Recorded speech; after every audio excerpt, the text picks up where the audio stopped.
안녕하세요. 최은수 박사의 경제 이야기 시간입니다.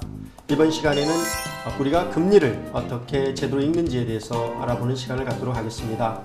금리를 이해하려면 먼저 우리는 돈에 대해서 알아야 하고요. 그리고 경제에 대해서 알아야 합니다. 여러분, 돈이란 무엇일까요? 돈이란 물건을 사고 팔 수 있는 매개 역할을 하는 것이죠. 우리의 모든 경제 활동과 소비 활동 자체가 돈을 매개로 이루어지게 됩니다. 물건을 살 때는 물건의 가치, 즉 가격에 따라 물건을 사게 되죠. 돈의 가치가 중요해지면서 돈을 많이 가진 사람과 돈이 필요한 사람을 이어주는 그런 경제 활동이 필요하게 됐습니다. 그래서 생겨난 것이 바로 금융, 즉 영어로 finance라는 것입니다. 돈이 필요한 사람과 돈이 많은 사람을 중개해주는 그런 기능이 필요했고, 그 기능을 금융기관이라는 곳에서 맡고 있습니다. 우리가 동대문 시장이나 남대문 시장에 가면 필요한 물건을 사고 팔 수 있습니다. 그렇다면 금융시장에 가면 우리는 무엇을 사고 팔 수 있을까요? 바로 돈입니다. 금융시장에서는 돈과 금융상품이 바로 일반 가계의 상품과 같은 그런 상품 역할을 하게 됩니다. 따라서 금융시장에서는 돈을 사고 판다고 생각하시면 됩니다. 금융시장에서 가계 역할을 하는 상인은 그렇다면 누가 될까요? 바로 금융회사입니다. 은행과 증권사, 보험사, 그리고 카드회사, 저축은행, 농협, 새마을금고, 굉장히 많은 곳들이 있죠. 이런 곳들이 가계 역할을 하는 금융회사들이고 바로 상인과 같은 구실을 하고 있습니다.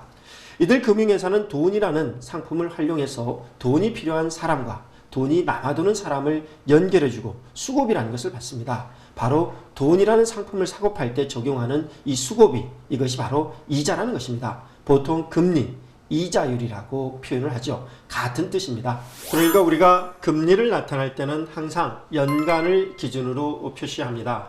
그러니까 보통 우리가 금리가 5%다, 6%다 라고 말할 때는 연간, 즉 1년간을 기준으로 하는 말입니다. 예를 들어 보겠습니다. 내가 금리가 5%인 예금에 돈을 100만 원 넣었다면 1년 뒤 어떤 결과가 있게 될까요?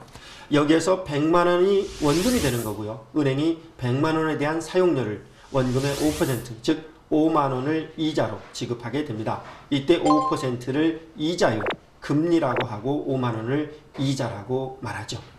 금리에는 예금금리와 대출금리 두 가지가 있습니다. 이 이자를 계산하는 방식에 따라 또 달리이자와 복리이자로 나눠지게 됩니다. 우리가 은행에 돈을 맡길 때 적용하는 금리가 예금금리고요. 은행에서 돈을 빌릴 때 적용하는 금리가 대출금리입니다. 만약 은행의 대출금리가 7%라고 한다면 100만 원을 빌린 사람이 1년 뒤 갚을 때 원금과 함께 7만 원을 은행에 더 내야 한다는 그런 뜻입니다.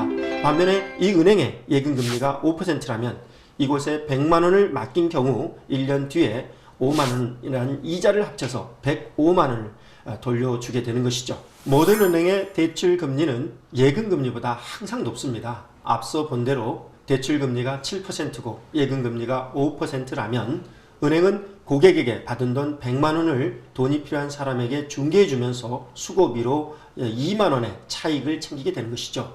이것을 우리는 예금이자와 대출이자 사이에서 생기는 이익, 즉 예대마진이라고 부릅니다. 예대마진이 바로 은행의 수입이 되는 것이죠. 또 우리는 계산 방식에 따라서 달리이자와 복리이자 이렇게 불려지고 있습니다. 달리식은 100만 원의 금리가 10%라고 한다면 100만 원 곱하기 0.1% 이렇게 해서 10만 원의 이자가 단순하게 산출된다는 그런 뜻입니다. 즉 원금에 대해 금리가 적용되는 것을 달리이자라고 말합니다. 반면에 복리이자라는 것이 있습니다. 원금과 이자를 합쳐서 금리를 계산하는 방식을 복리이자라고 말합니다. 예를 들어 보겠습니다. 100만 원을 예금하면 연 10% 금리일 때 1년 뒤 내가 받는 돈은 110만 원이 됩니다. 복리이자는 2년 뒤 이자를 계산할 때 원금과 이자가 더해지게 됩니다. 그러니까 110만 원이라는 원금에 대해서 110만 원 곱하기 0.1% 하니까 121만 원의 이자를 결정이 되게 되는 것입니다.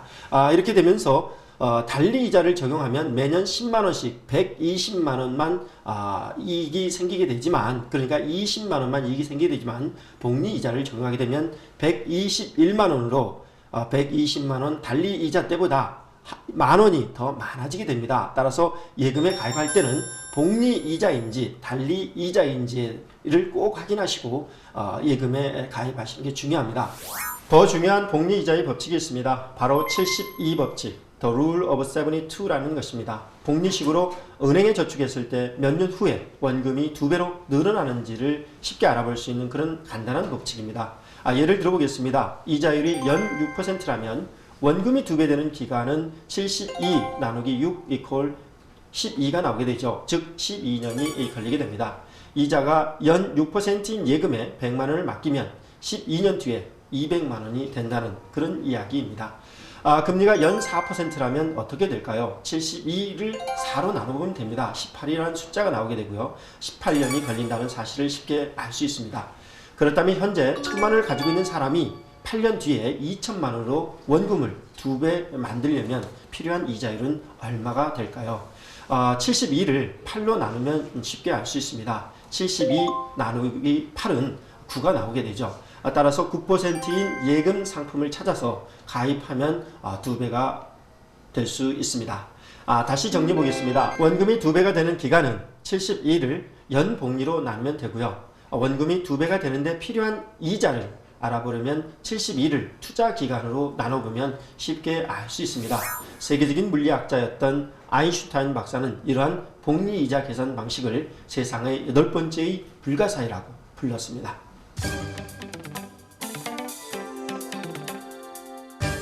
신문에는 기준금리, 실세금리, 시장금리라는 표현이 자주 등장하게 됩니다. 기준금리는 우리나라 중앙은행인 한국은행이 정하게 되는데요. 한 국가 안에서 모든 자금 거래를 할 때 기준이 되는 금리라고 해서 기준금리라고 합니다.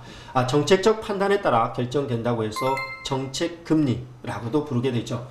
기준금리를 올리면 예금금리, 대출금리와 같은 한국의 모든 금리가 한꺼번에 올라가게 됩니다.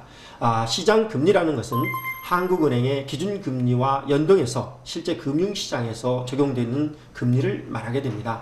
시장금리는 국고채금리, 3년 만기 회사채금리, 그리고 양도성 예금 증서인 CD금리, 그리고 1일짜리 콜금리와 같이 아주 다양한 금리들이 있습니다. 시장금리는 시중의 자금 사정을 가장 잘 반영하고 있는 금리라는 측면에서 실세금리라고 말합니다. 이 가운데서도요, 3년 만기 국고채 금리가 있습니다. 이 국고채 금리가 시중 실세 금리의 대표 금리로 활용하고 있습니다. 국고채라는 것은 정부, 즉 기획재정부에서 예산을 조달하기 위해서 발행하는 그런 채권을 말하고 국가 유통 발행 채권이라고 부르고 있습니다. 그렇다면 여러분, 정부에서 왜 기준금리, 즉 정책금리를 올리고 내리고 할까요?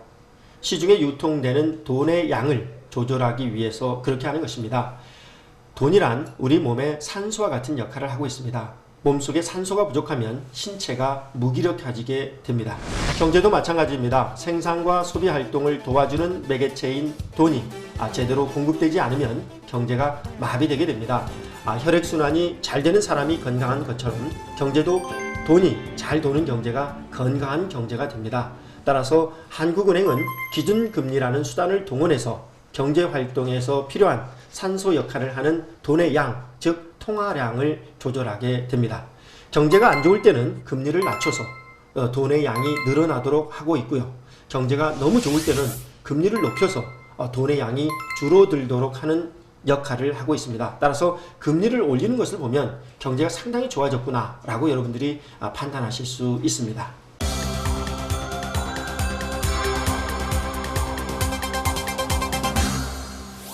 이번 시간에는 금리 읽기에 대해 알아봤습니다. 금리라는 것은 우리 경제 활동을 하는 데 있어서 우리가 꼭 알아야 될 필수 개념입니다.